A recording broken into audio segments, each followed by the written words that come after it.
Olá pessoal, bem-vindos ao nosso canal de saúde, aqui no espaço do YouTube. Meu nome é Samuel Dall'Elaste, sou médico. E assim, eu acho que está mais do que na hora de fazer um vídeo para falar sobre esse vírus que tem aterrorizado o mundo nas últimas semanas, coronavírus. Acho que não se fala em outra coisa nos últimos dias, noticiários, dentro do meu consultório, né? O paciente chega para consultar, metade da consulta são dúvidas que as pessoas têm em relação ao que elas podem fazer para fugir, né? Para diminuir, para blindar a imunidade, diminuir a probabilidade de se contaminar por esse vírus. Bom, eu vou dar aqui a minha opinião em relação a tudo que a gente veio ouvindo falar nos últimos dias, minha opinião em relação a como isso vem sendo conduzido, e também a gente tem que entender um pouquinho sobre como funciona, o que é um vírus, o que realmente é falácia, o que realmente é verdade em relação a as opiniões, as notícias, tudo que a gente vem ouvindo em redes sociais, né? Porque rede social, você põe o que você quer, e as pessoas estão fazendo isso, estão botando muita coisa que realmente não deveria estar sendo propagada aí. Bom, primeiramente, vamos entender que o coronavírus é uma espécie de uma gripe. É uma gripe, assim como a gente já teve a gripe A, que talvez 8 anos atrás, eu acho, 9 anos atrás, trouxe uma situação parecida com essa. E a cada década a gente tem um surto de algum novo vírus que apavora o mundo. Por quê? Porque o vírus, ele traz uma mensagem, né? Ele faz com que nós, seres humanos, entendemos, percebemos a nossa fragilidade e o quanto não somos nada, né? Porque é uma coisa que a gente não tem o que fazer. É diferente de uma ameaça terrorista, onde o aeroporto lá bota um monte de policiais, câmeras e tal, e fica ali observando quem é um possível terrorista através de muitos estudos, né, que sugerem, o cara lá, ele caminha um pouco estranho, ele está andando com uma maleta, ou seja, a gente tem como identificar isso. Tá, mas como é que a gente identifica um vírus que pode estar entrando numa fronteira, sendo que ele pode estar entrando em uma pessoa que não está nem manifestando sinal nenhum de uma gripe? A pessoa não está febril, não tem coriza, não tosse, não espirra e pode estar sendo portador de um vírus que vai subsequentemente passar para outras pessoas. Então, nesse momento, a gente já começa a rever isso, né? Nossa, não somos nada quando o assunto diz respeito à imunidade. E foi exatamente isso que aconteceu. O coronavírus, um vírus que começou a ser detectado na China, e ele ganhou um pouco de destaque por duas coisas. Primeiro, pelo poder de rápido contágio, né? Até 3 vezes mais contágio do que o vírus comum. Isso é o que se estima, mas também é muito complicado de dar esse tipo de estatística. E o que fez com que ele ganhasse esse respeito todo e que as pessoas tivessem medo é o poder de letalidade, de mortalidade desse vírus, que estima-se que pode chegar a 3%. Ou seja, cada 100 pessoas que contraem o vírus, possivelmente 3 pessoas vão morrer. Bom, quando a gente fala em estatística assim, eu tenho que aqui trazer também um parênteses. Quando eu falo sobre isso, que o vírus pode trazer letalidade de até 3%, em que isso é baseado? Isso é baseado num cálculo feito a partir de quantas pessoas foram detectadas com o vírus e dessas tantas pessoas quantas vieram a falecer. Então, o que a gente percebeu?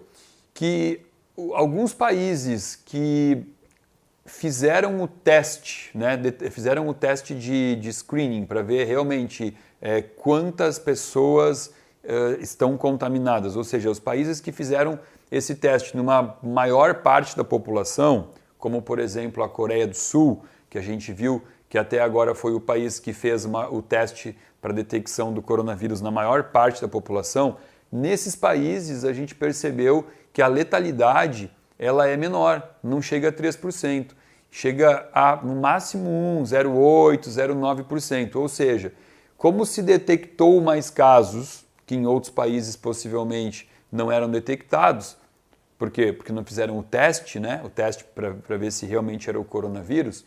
Então, nos países onde se detectou mais casos, a gente percebeu uma mortalidade de até 1%. Isso é pouco? Não, eu acho que doenças que matam nunca é pouco, mas quando a gente avalia em relação a outras doenças, como a própria tuberculose, isso chega a ser até pequeno, né? Só que, lógico, é um vírus que está se espalhando muito rapidamente. Então, por isso, esse é o motivo pelo qual os governos estão preocupados, estão adotando medidas emergenciais para tentar frear a contaminação das pessoas. O que mais vem se falando, se questionando é: será que não está demais esse alarde? Será que não são medidas exageradas? Bom, resposta para isso, obviamente, a gente não vai ter, né? Mas o que a gente tem que avaliar aqui? A gente tem que avaliar que esse é um vírus que basicamente está tirando a vida de grupos específicos de pessoas, como, por exemplo, na imensa maioria dos casos de morte, foram em velhos. Pessoas idosas têm uma suscetibilidade muito maior de perder a vida pelo coronavírus. Outro grupo de risco são os grupos de pessoas com imunidade baixa, como, por exemplo, pessoas portadoras de SIDA, né? HIV positivo, e pessoas com problemas crônicos pulmonares, como doença pulmonar obstrutiva crônica, que é o DPOC, enfisema pulmonar, tabagistas ativos. Essas pessoas também têm mais probabilidade de complicações, necessitando internações, intubações, enfim. Pessoas jovens, aparentemente saudáveis, contraem o vírus, manifestam uma febre que muitas vezes nem alta uma febre baixa, uma dor de garganta, uma mialgia, prostração, né? Esse abatimento que o corpo sofre quando algum vírus está lutando contra o nosso organismo, e essas pessoas, elas curam essa gripe, esse vírus, como qualquer outra gripe comum. O que vem muito se falando desde o início é a questão de o que você pode fazer para diminuir a probabilidade de ser contaminado pelo vírus. E assim, vamos lá, agora eu vou dar a minha opinião. Até agora o que se falou foi uso de máscara, lavar as mãos e utilizar álcool gel de forma frequente, né? Tocou em alguma coisa, passa um álcool gel. Isso realmente funciona? Com certeza é uma medida inteligente, né? Porque você diminui aí a probabilidade de estar levando para o nariz, para a boca, para os olhos, algum material biológico que você tocou em algum lugar, numa maçaneta, numa fechadura, num corrimão. Isso é inteligente. Também agora se fala muito então em ficar em casa, não sair de casa, fugir de locais públicos. Tudo isso também é inteligente. O que eu acho que não é inteligente é a gente ficar trabalhando somente em cima dessas medidas externas. Como você pode fazer para não chegar perto do vírus ou para o vírus não chegar até você? Tá, mas vem cá, a gente está ignorando aqui, na minha opinião, a parte que tem maior chance de fazer com que você passe por esse vírus, sendo contaminado ou não, passe por esse vírus com complicações extremamente banais e leves, como uma gripe comum. O que é esse ponto que eu quero trazer? É a parte do nosso sistema imunológico. Todo vírus que entra em contato com o nosso organismo, ele só tem um jeito de ser curado, a partir de um sistema que a gente chama de sistema imunológico, complexo imunológico, onde o corpo passa a produzir anticorpos que vão identificar o que é o antígeno que está entrando no nosso corpo e desenvolver um sistema, um mecanismo para eliminar esse vírus, essa bactéria, esse fungo. O nosso corpo tem esse poder de identificar o que não serve para nós e repulsar, expelir. Em relação ao vírus, isso não é diferente, é a mesma coisa. E quando eu falo em sistema imunológico, eu tenho que entender que o sistema imunológico não é um sistema que eu tenho e que ele ele está ali e ele é determinado por, sei lá, pela genética da gente ou por fatores aleatórios que eu não tenho como trabalhar. Não, bem pelo contrário. O sistema imunológico, ele é um sistema que depende de você. Você é o responsável pelo teu sistema de defesa. E o que eu mais tenho visto nesse momento de pânico, de surto, são pessoas usando máscara, lavando a mãozinha, mas destruindo o seu próprio sistema imunológico. Como é que você pode destruir o seu sistema imunológico? Bom, primeiro, expondo o teu corpo a situações que fazem com que o corpo necessite de aumentar o seu reparo, né? Como por exemplo assim, situação de estresse. O estresse é uma situação que aumenta muito o nível de cortisol do corpo, que faz com que o corpo entre em um estado, vamos lá, de surra, é como se tuas células apanhassem, tanto que quando você passa por uma situação de estresse agudo, você percebe que o teu corpo não fica bem, tem pessoas que vão ter uma diarreia, uma dor de cabeça, o corpo sempre mostra, né, que aquilo ali foi uma situação que não foi legal, que machucou o nosso organismo, né? Outra situação situação de conflito com o sistema imunológico, além do estresse, sono, insônia, pessoas que não dormem naquele horário certo, que não deitam para dormir antes da meia-noite, que têm um sono que acontece num ambiente com LEDs de televisão, LED de ar-condicionado, telefone celular perto da cabeça, pessoas que não têm um sono reparador, tem aquele sono picado, acorda durante a noite. Nossa, a noite é o apogeu do nosso sistema imunológico. O sistema imunológico acontece infinitamente mais intenso à noite. E se você não tem um sono reparador, isso pode estar comprometendo a tua imunidade.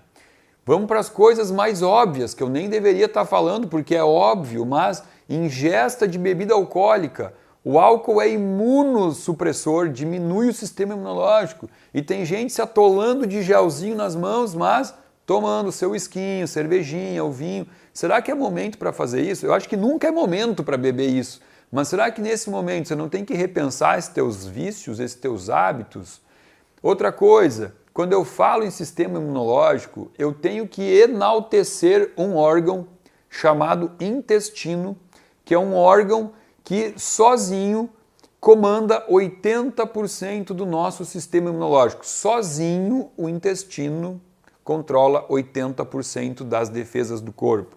Então, pessoas que consomem alimentos industrializados, alimentos refinados, com açúcar, com lácteos, né, leite de vaca, lácteos, alimentos com pesticidas, isso tudo vai diminuindo o poder do intestino de comandar esse sistema tão complexo da imunidade. Então, cuidar do intestino, cuidar da alimentação, ingerir alta quantidade de alimentos naturais, alimentos que você não precisa desembalar, não precisa abrir latinha, abrir frasco, né? Comida que você descasca. A comida descascada é uma comida muito mais natural. Pensar no intestino como a salvação para esse momento agora desse surto, desse coronavírus.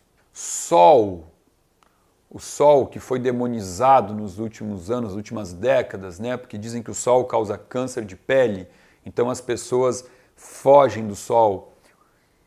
O sol é a melhor maneira de você aumentar as tuas taxas de vitamina D3. E vitamina D3, que não é vitamina, a gente já sabe que é um hormônio, está intimamente relacionado com o nosso sistema imunológico. E aí entra um gancho, né? Porque a vitamina D, ela vai modular a ação do que a gente chama de células de Paneth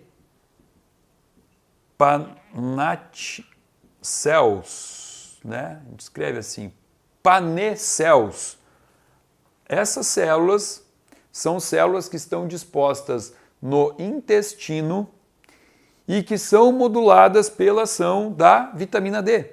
Então, vitamina D vai lá no intestino aumentar a expressão desse sistema imunológico mediado por essas células.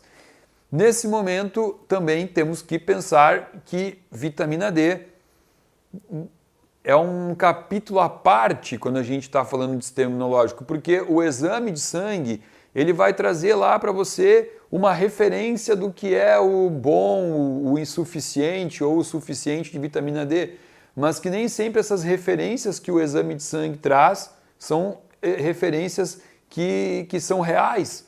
Pode ser apenas uma referência baseada numa estatística populacional.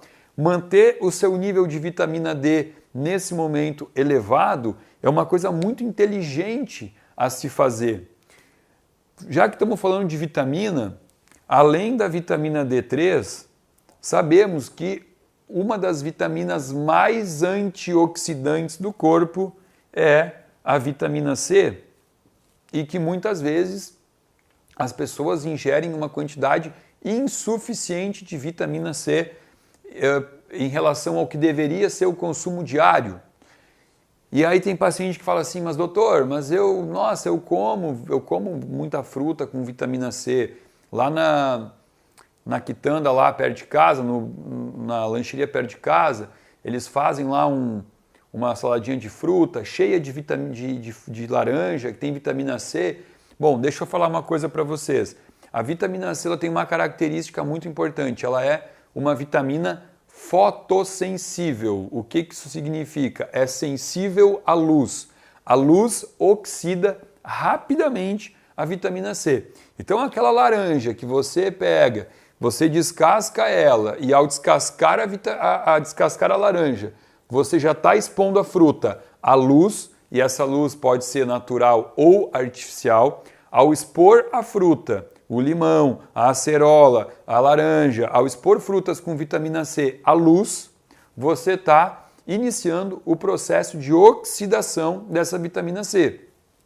Então você descascou a laranja, picou ela para comer, e você comeu uma laranjinha, está conversando com alguém, comeu outro pedacinho, ou seja, você levou um certo tempo para consumir essa fruta, provavelmente ao final do consumo ali já não tem mais quantidades razoáveis de vitamina C. Isso vale inclusive para o suplemento.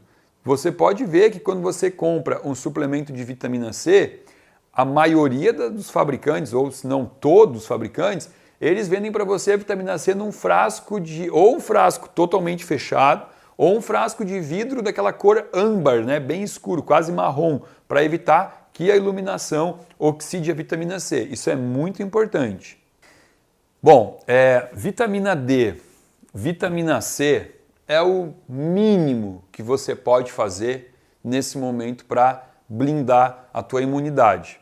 Tá? Obviamente que, vamos lá, vou ressaltar, não adianta você tomar gotinha de vitamina C, você tomar suplemento de vitamina D, se a tua alimentação está uma alimentação errada, você está consumindo alimentos pró-inflamatórios, se o teu sono está ruim, se você está ingerindo bebida alcoólica, se você é tabagista, se você é sedentário. Sedentários são pessoas que têm menos entrada de oxigênio no corpo. O oxigênio é fundamental para trabalhar o sistema imunológico também. Então fazer uma atividade de caminhada todos os dias vai aumentar o teu sistema imune, isso é fato, isso é provado. O que mais? Água, não posso esquecer de falar água. O nosso corpo, 74% do nosso corpo é água. Será que nesse momento a hidratação é importante ou não é? É fundamental, né? Então, hidratação, por favor,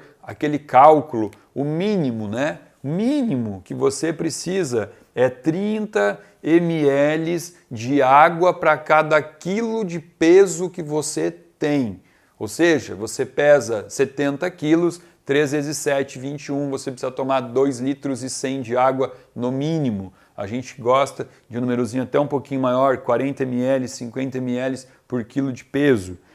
Bom, mas como eu vinha dizendo, o mínimo que podemos fazer é ingerir uma quantidade ideal de vitamina C, manter a nossa taxa de vitamina D3 elevada, mas também podemos modular o nosso sistema imunológico a partir do aumento endógeno, ou seja, o próprio aumento do corpo do sistema de defesa baseado nos antioxidantes.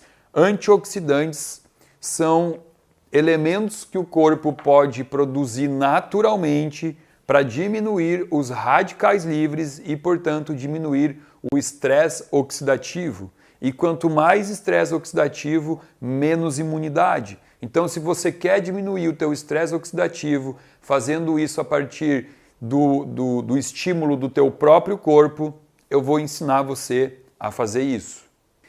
Porém, falar de sistema antioxidante, eu não vou vir aqui e simplesmente passar uma listinha de algumas coisinhas que vocês devem tomar sem que vocês entendam o porquê. O objetivo desse canal é sempre dar informação, mas com a maior quantidade de embasamento possível para você entender o porquê que você tem que fazer isso. Hoje é um vídeo extra. Se você é assinante do nosso canal, você sabe que o dia oficial do vídeo é toda sexta-feira à tarde. A gente lança um vídeo novo. A gente está postando esse vídeo hoje, nessa terça-feira, por quê? Por uma medida emergencial, para começar a dar um pouco de informação de qualidade sobre o que você deve fazer em relação à sua imunidade para proteção contra o corona. E eu vou preparar um vídeo especial para falar sobre sistema antioxidante que vou colocar na sexta-feira, como todos os outros vídeos que a gente posta. Porém, tem já um vídeo no nosso canal, vou botar o link aqui em cima, assista aqui o vídeo sobre estresse oxidativo, para você entender um pouco do que é o radical livre, do que é um antioxidante e o que é o estresse oxidativo. E a partir daí, você vai poder entender melhor o nosso vídeo de sexta-feira, tá bem? Espero que vocês tenham entendido, que tenham gostado. Se você gostou, dá um likezinho, compartilha esse nosso vídeo e já chama os teus amigos para esperar o vídeo de sexta-feira, que eu prometo que vai ser bem legal, bem informativo e bem produtivo, ok? Desejo muita saúde para todos vocês. Obrigado.